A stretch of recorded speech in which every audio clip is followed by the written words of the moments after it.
Getting started with saving and investing often feels overwhelming. You face a barrage of choices, and without a plan, your finances can feel like a precarious stack of blocks instead of a stable foundation. That confusion usually comes from a wall of jargon. Between IRAs, Roths, limit orders, and ETFs, it is hard to figure out where your money should actually go. We are going to bypass the noise and build a personal investment architecture from the ground up, starting with where you store your cash and ending with the behavioral rules that keep it safe. There is no universal perfect portfolio. The right approach depends entirely on your specific timeline and how much stress you can comfortably handle. This quadrant chart maps your options. The vertical axis measures your effort and active involvement. The horizontal axis measures your time horizon, when you need the cash. Your placement dictates your zone: long-term retirement planning, active trading, or automated growth. Succeeding here doesn't require predicting which stock will jump tomorrow. It requires locking in a structure that fits your daily life before buying a single asset.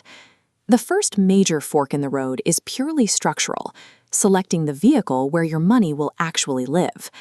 An individual retirement account, or IRA, is designed for one specific outcome: shielding your investments from taxes as they grow over time. This comparison table shows the strict conditions attached at growth. Looking at the IRA row, you see the catch for those tax benefits. Your money is locked up for decades. You face strict limits on what you can put in every year and heavy financial penalties if you pull cash out early. Switch over to the brokerage account row, and the priority shifts entirely to flexibility. You can deposit unlimited funds and cash out your positions whenever you need to. But that flexibility comes at a direct cost. Every time you realize a gain or receive a dividend in a brokerage account, you owe taxes that year.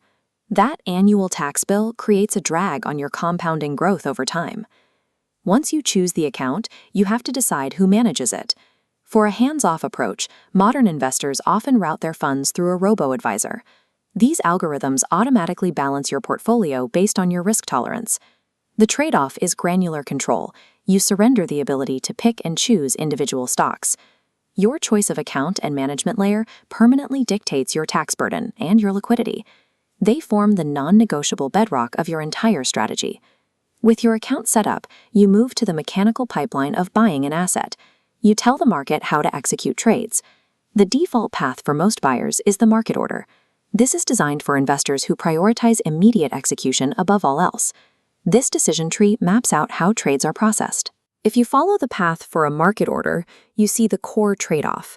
Execution is guaranteed, but the price is variable. You accept whatever the current asking price happens to be the second your order hits the exchange. Moving down the tree, we find the limit order.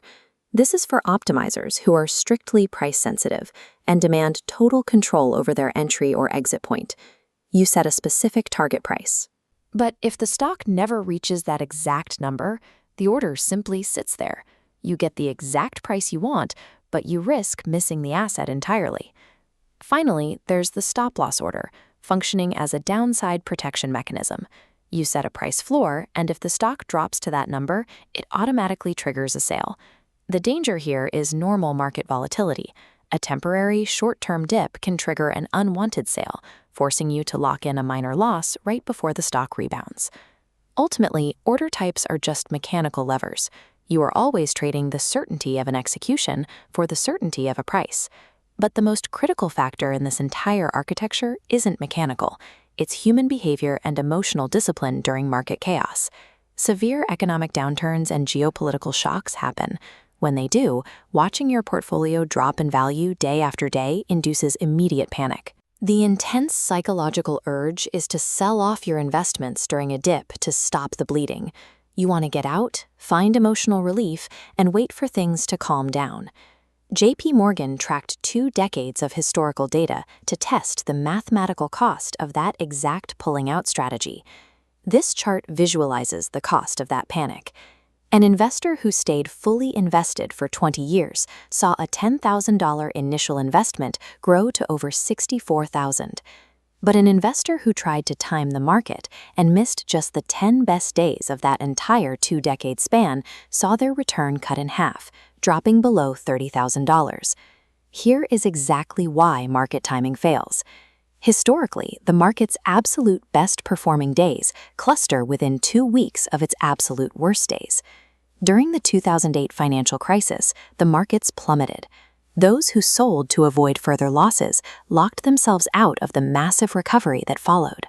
To bypass this emotional trap, you can implement a mechanical solution called dollar cost averaging. By investing a fixed amount of money on a strict schedule, dollar cost averaging forces you to buy more shares when prices are low and fewer when prices are high, smoothing out the cost over time. Timing the market is a destructive illusion.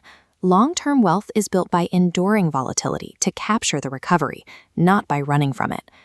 We can take all of these variables, the accounts, the execution types, the behavioral rules, and organize them into 2 distinct actionable profiles. Profile 1 is the wealth builder. This is for the time-poor investor who gets anxious watching the news cycle and has a time horizon over 10 years. Looking at this scorecard, the wealth builder setup uses an IRA, a robo-advisor, and dollar cost averaging, ignoring daily news entirely. Profile 2, the active operator, demands liquidity and granular control. This utilizes a taxable brokerage, limit and stop-loss orders, and requires active tax preparation. Historically successful investors like Warren Buffett emphasize the same philosophy. Pick a logical system and have the patience to stick with it through the downturns. You don't need a crystal ball to build wealth. You just need the right structural alignment and the emotional discipline to leave it alone.